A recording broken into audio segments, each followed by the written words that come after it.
It's one thing to love what you do, but it's another thing to live for what you do. Stop and think about that for a minute.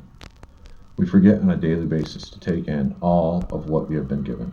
We have been given an opportunity to create our own stories, to write our own books, to create our own lives. A life that we can look back on with dignity and pride.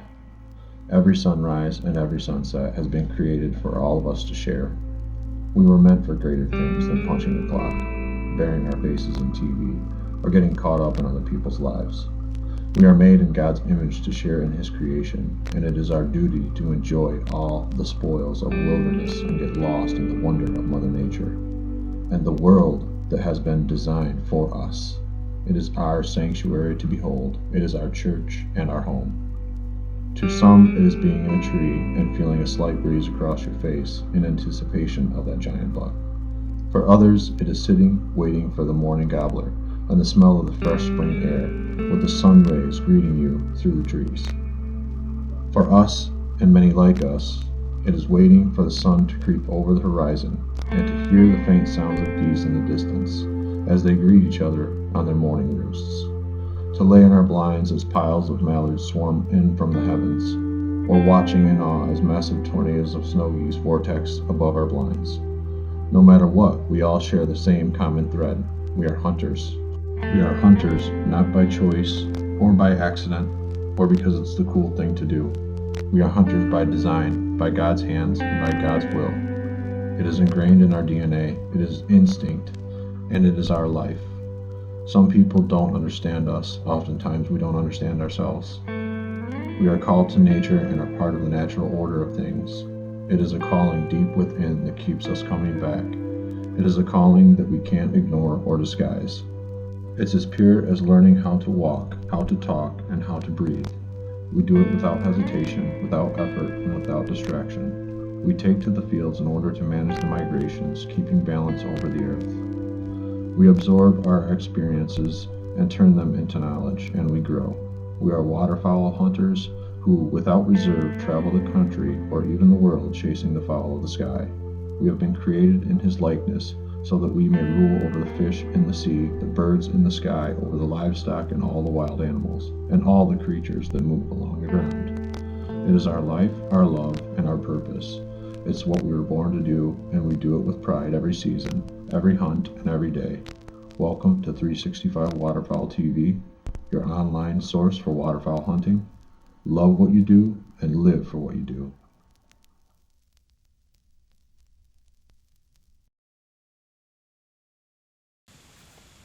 I'm Cody Elder. I'm 23 years old, grew up in Galesburg, Michigan. Corey Smith. I am 29 years old, and I grew up in Schoolcraft, Michigan. Chris Agdanowski, 28, from Kalamazoo. John Miller, 36, Cartington, Ohio. My name's Clayton O'Rourke. I'm 36, and I'm from Vicksburg, Michigan.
I guarantee I'll do it forever. No questions asked. A successful hunt to me, I mean, getting out there with my buddies is the best thing for me. I mean, I just like to be out there. I mean, I don't have to shoot a limit every time I go. I don't have to shoot a leg man every time I go. I don't have to, shoot a whole bunch of ducks or whatever. It don't matter to me. Just being out there with my buddies, having a good time, shooting some stuff, filming, getting some good footage. It's really what I would call a successful hunt. Do I think I'll do it forever? I'd like to say yes. Things change as life goes on, I guess, but I would like to say yes. I'll never completely give it up. I mean, there may be a time where I don't do it as much, but I don't think I'll ever completely give it up. A successful hunt doesn't always mean a limit. Yeah, that's kind of a bonus. I mean, you go out and you try to shoot your limit, but if everybody has fun, you get laughs, and I mean, that's really what it's all about. Just having a good time in general. I'd say so. Once I eventually have kids, I'm sure I'll get them into it. It's just got to pass on the tradition and keep it alive so that others can enjoy it as well. It's not always about shooting a limit. I mean, if you ask anybody, that's what they always want to do. But if you can get some birds that decoy and you're not shooting them at, over 50 sky busting, you get them into 20 yards or less, feet down. I mean, I'll live for that anytime. I don't care if I shoot a limit. If I can get them to, get a couple flocks to decoy, that's all that matters. Because that shows that your work is, what you're doing is working.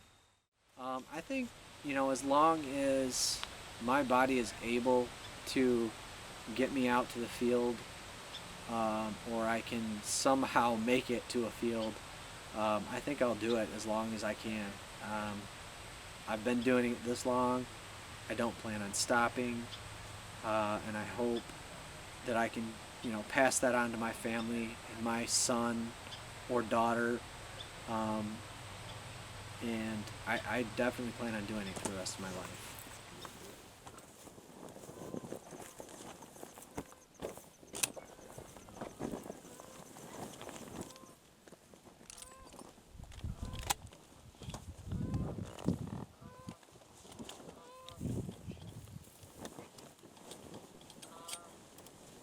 Get down, Ryan.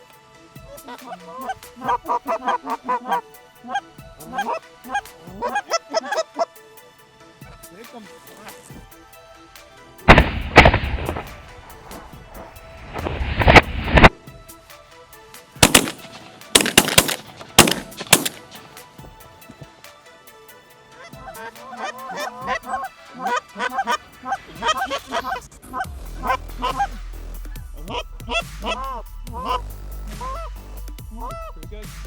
We'll take them. Take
them.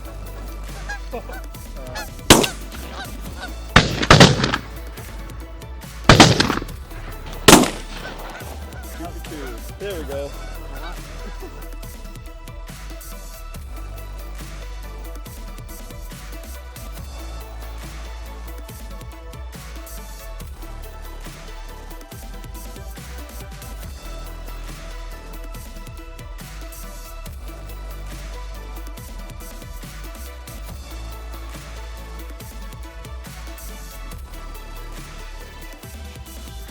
My family never really hunted waterfowl.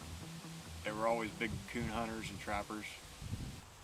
My old man, it's not really my real dad, but my stepdad grew up guiding and kind of got me into it, and then got out of it, and then kind of got back into it. Absolutely, yeah.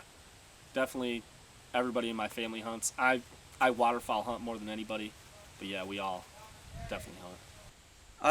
I'm not from a family that has really hunted waterfowl. I am not from a hunting family. My family is a fairly big family, but none of them really hunt. There's a handful of them that deer hunt, but waterfowl hunting was not something that was really done.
Here, come.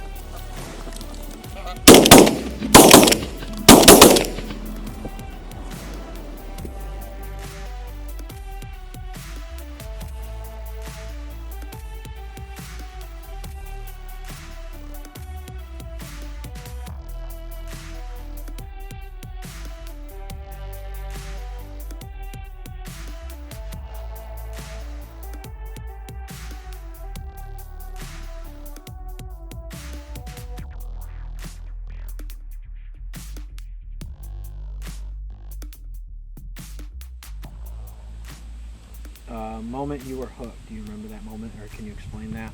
Yeah, it's kind of funny. I had, buddies that were big into field hunting, and I'd never been field hunting.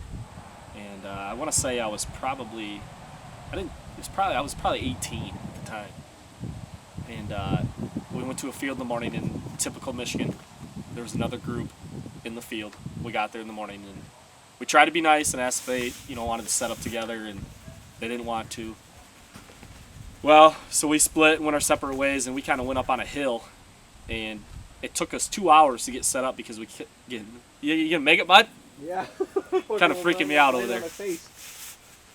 Anyways, we get stuck in the field. There was snow, but it was muddy underneath. It never froze. Well, we finally got set up about 9 o'clock, and they had shot one goose just as we finished setting up. And then I think we shot like a 4 or 5 man limit that day, and they never shot again. It was a pretty awesome feeling. After that, I was hooked. Probably had to be first time I went snow goose hunting, and he had a pretty big tornado work down, and after that it was here I am. I can remember the moment I was hooked. I was 12 years old, and I went out with my buddy and his dad, and we just were duck hunting, and I wasn't even hunting at the time. I didn't even have a gun. I didn't know anything about it. They took me out, and we had a pile of ducks just working around this swamp and this water hole, and it was just one of those moments where I just knew it was something that I wanted to do forever. I just couldn't let it go after that. I guess there's nothing like it for me. I mean, I guess a lot of people that deer hunt think that shooting 150-inch deer is sweet or whatever. They love it. That's what drives them. I guess what drives me is just finishing them so close, the experience of it, just knowing that I did all that work, time, preparation, and it all came together, called them in myself.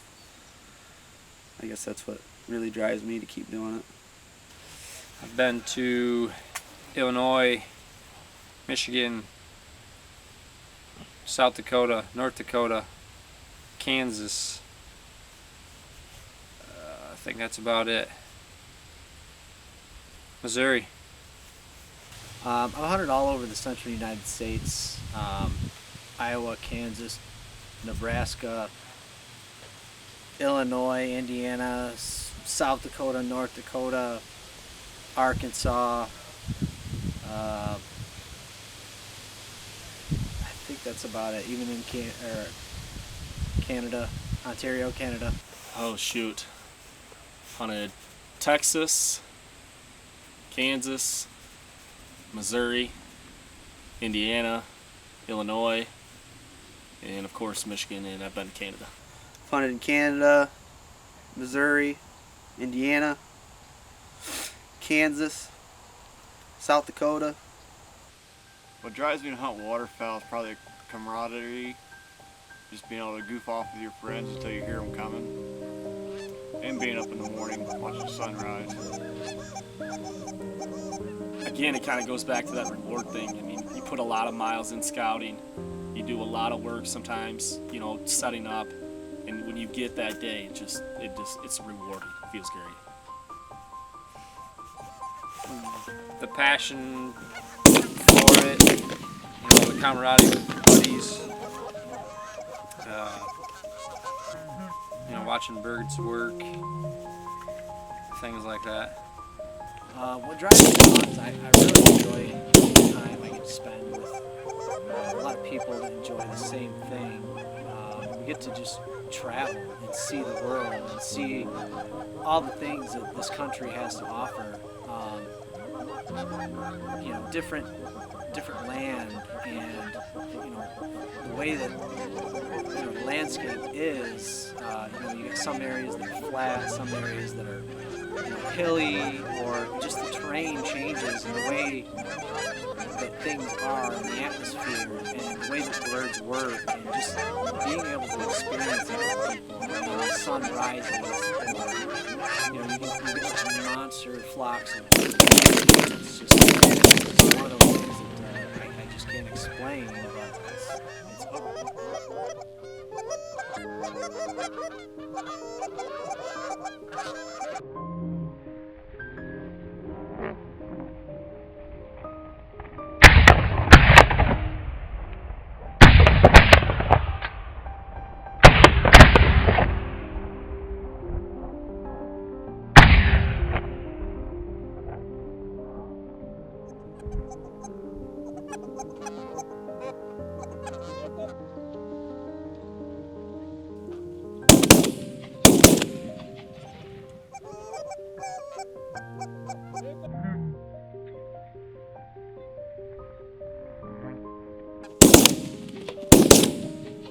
It's funny because now that I'm married, my wife says she loses her husband for the next 6 months when waterfowl season starts.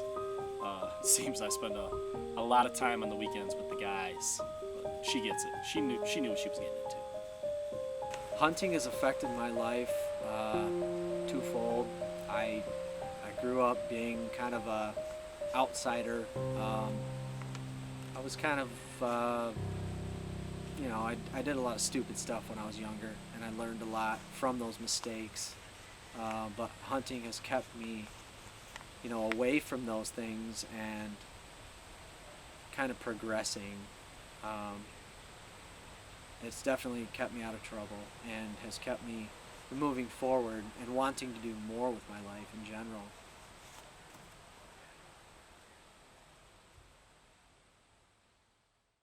Stay tuned for scenes from the next episode of 365 Waterfowl TV, your online source for waterfowl hunting.